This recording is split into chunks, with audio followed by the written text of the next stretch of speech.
So today's video is going to be on Allegiance Ammunition's PowerStrike 115 grain 9mm. You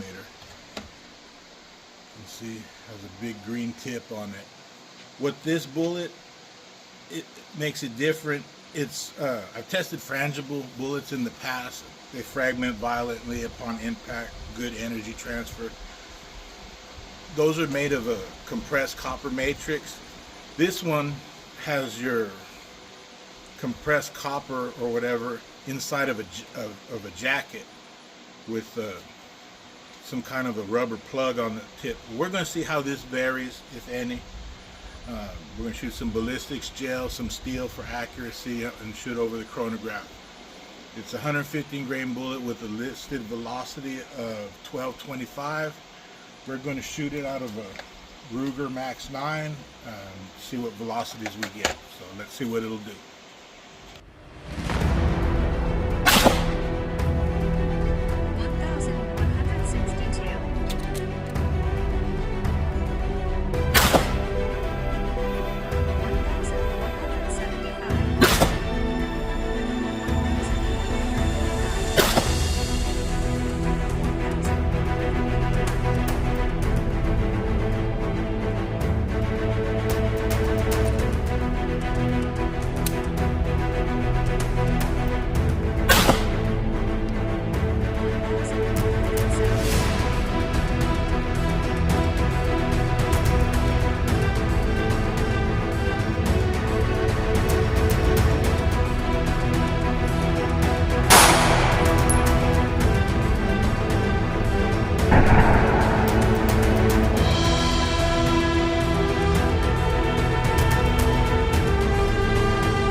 So it completely passed through the fabric. We got a maximum 7 inches of penetration, 4 inches across at the widest point, no exit of the first block. This was nasty on all 4 sides, nasty. It transferred a lot of energy.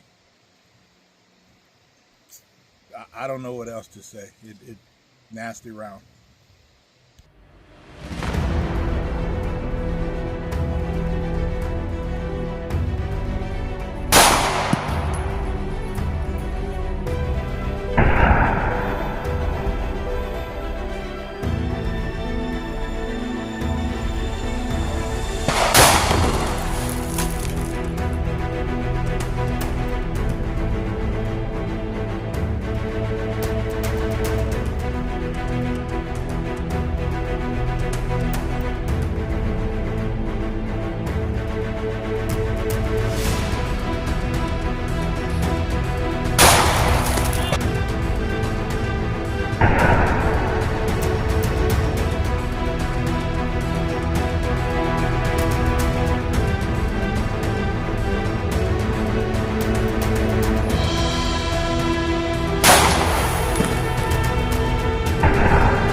So my final thoughts on this ammunition, the accuracy was okay. Pretty much point of aim, not the best grouping. It's pretty consistent, extreme spread of 27 feet per second and the standard deviation of 10. The reliability is questionable. I experienced one failure to feed during testing, but that could have been me limp wristing the gun. This is the first ammo being tested out of my new Max 9. It could have been me, or maybe the gun needs to be broken in more. but it could also have been ammo related. Further testing is required to know for sure. It had good energy transfer. It hits hard. Expansion of the jacket was good, over an inch. It did a lot of damage to the gel. Penetration is poor. It hits hard and causes a lot of tissue damage, but I question if it penetrates deep enough to hit the vitals. I've tested fragmenting ammo before, and when I melt the ballistics gel, the fragments fall to the bottom and can be collected. The metal in this round had the consistency of sand. It's possibly powdered lead. I'm not sure. I would not carry this ammunition. There's better options out there. If you have any questions or suggestions, feel free to hit me up in the comments. Thanks for watching.